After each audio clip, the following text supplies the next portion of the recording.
салом. мавзӯи навбатӣ чӣ хел реперо ғарибора истифода мебаранд? غریبا بسوزین غریبی با هر یک توجیکی وطن برون غریبا را کار نمیگیرم غریبی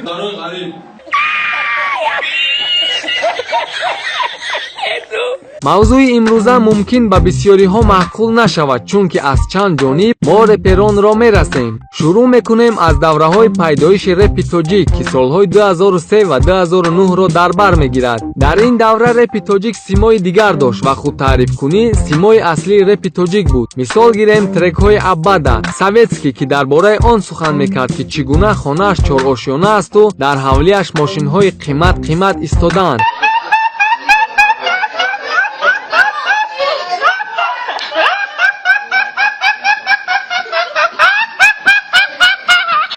ё дигар трекҳое ки онҳо худро ба мисли ягон қаҳрамонони филми ҳиндӣ мегирифтанд. мегуфтанд ки яроқ доранд. ба дискаклубҳо бо мошинҳои қимату бо духтарони пеши пеш меомаданд. дар клуб ба ҳама нӯшокиҳо мехариданду клубро гарм мекарданд. ҳамаи ин хаёлотҳои бачаҳои шаҳр буданд, ки аслан мехостанд зиндагиашон ба мисли зиндагии амрикоиҳо бошад.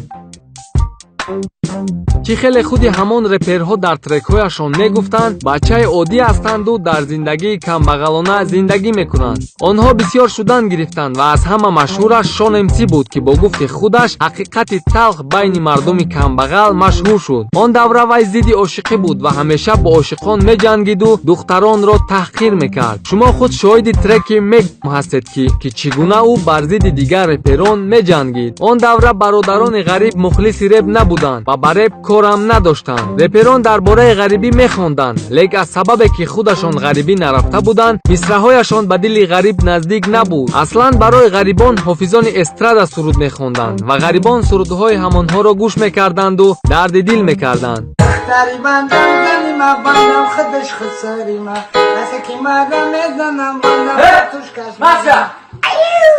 вақт гузаштан гирифту реперони ҷавон низ ба ғарибӣ рафтанро сар карданд ва дар он ҷо шоҳиди он шуданд, ки ғарибон бисёр сурудҳои ҳофизонро, ки барои ғарибӣ буд, гӯш мекарданд ва ба хулосае омаданд, ки онҳо низ трекҳои ғарибӣ хонанд. ба ватан ки баргаштанд, дар мавзӯи ғарибӣ хонданд ва каме ҳам бошад репи тоҷик ба ғарибон наздик шуд. ҳамон замон Шон МС трекҳои ҳақоратиашро бас карду ба ҳаётӣ гузашт ва дар трекҳояш ӯ мавзӯи ҳаёти талхи зиндонёнро расид ва байни мардуми оддӣ, ки аксари наздиконашон беасос зиндонӣ шуда буданд, Шон МС машҳур шуд. Шон МС ё ягон маслиҳатчии хуб ёфт, ё худаш дарк кард, ки бо ҳақорату паздании дигарон ҳеҷ кас гӯшаш намекунад ва байни мардуми калонсол низ шӯҳрат пайдо намекунад. баъдан дигар реперон, ки диданд Шон бо чунин мавзӯъҳояш машҳур шуд, онҳо низ чунин мавзӯъҳоро расиданд, лек аз сабабе ки на ҳамаи мардум ба мавзӯи зиндон наздик буданду на ҳама терминҳои зиндониро мефаҳмиданд, Шон ба хулосае омад, ки боз ҳаёти талхи ошиқони кидатхӯрдаро расаду дили ҳамаи ошиқони ҷабрдидаро ёбад ва ҳамин хел ӯ персонажи Насибаро сохту дар ҳама пастии зиндагиаш Насибаро айбдор кард.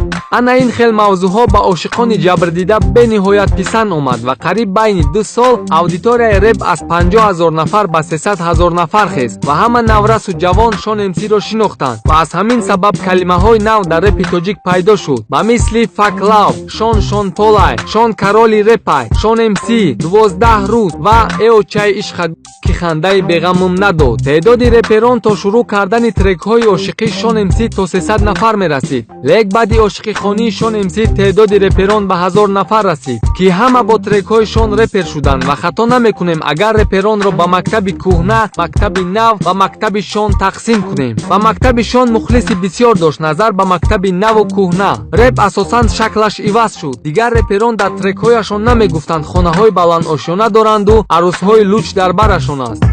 ҳуҷҷатҳоят тамом шудааст? нияти гузаштан аз сарҳадро дорӣ? пас ба ту ширкати Падвадид кӯмак мекунад. гузаштан аз сарҳади замин ба Кайҳон бо тавассути мошинҳои замонавӣ 011 газ 24 ва Opel хеҷбек ба шумо роҳи бехатару мошинҳои замонавӣ, ки дорои 3 вақт авқоти ҷойи хоб мебошад, кафолат дода мешавад. барои гузаштан аз сарҳади замин ба Кайҳон ба шумо монеае намешавад. телефонҳо барои тамос 391 58 дангар 64. ширкати Падвадид, кафолати бехатарии шумо.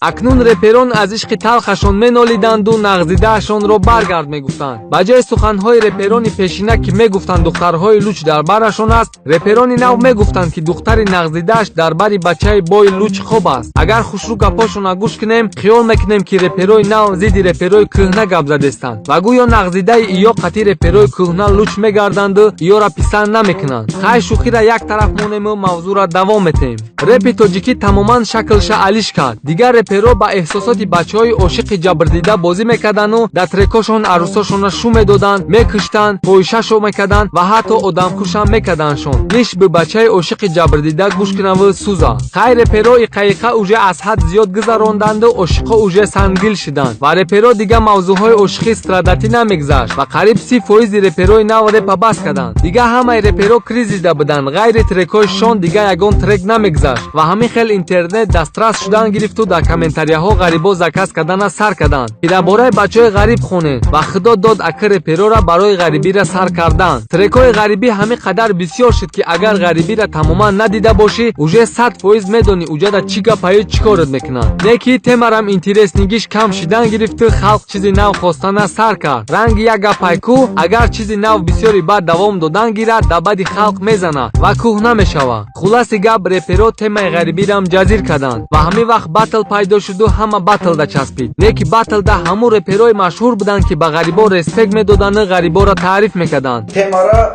ма барои бародаро ғариб пасвишат мекунам, барое ки уно бисёр хеле тамошо мекунанд, баҳо медиҳанд. барои ҳамин тема ба бародаро ғариб пасвишатса мекунам.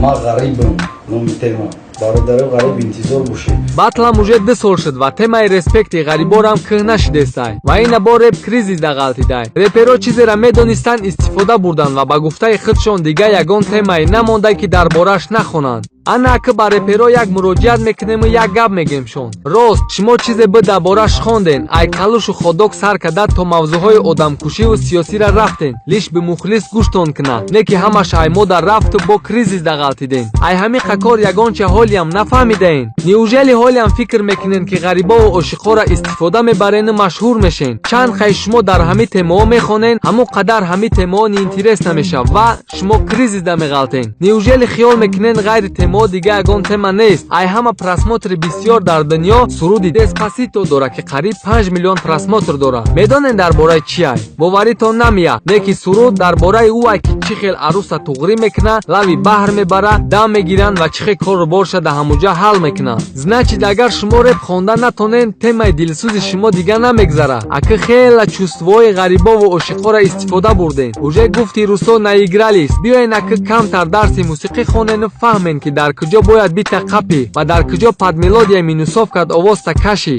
ё ки басиш кинену ҳамон бачаҳое ки мусиқиро мефаҳманд ва ба ягон инструмент кор карда метонанд, ҳамоҳо трек бирорану репи тоҷикӣ ай Тоҷикистон берун бироя. ҳамун Деспаситоро ай 5 миллиард 4 миллиарду 999 миллионш намедонанд ки чӣ меган ҳамоҳо дар сурудшон, не ки маъқулашон. ин маънои ӯро дора ки вай мардако музикантану медонанд чӣ хели мелодия дохил кунанд трека ва чӣ хел овозшона кашанд ки касе намефаҳмашон, қатъяби ба мелодия ва овозкашӣ ҳамоҳо роҳат кунанд. бас ай дига дар реп бемасъулият будантона нишон натен. иқаак ҳурмат кунен репа ва пеш ай реп хондантон фикр кунен ки оё ҳамин овози туфтаи шумо ба ҳамун шунаванда маъқул мешава ё не. ба фикрам хела гапҳои пасту баланд гуфтем ва мумкин ягон кас хафа шида бошад. узр барои суханом, не ки ҳаракати мо ҳамие ки репи тоҷик камтар ботартиб бошаву реп пеш рава. ин буд канали Чи хел. ҳатман лайк монда навори навбатиро интизор мешем ва фикрҳои худро дар комментария менависем.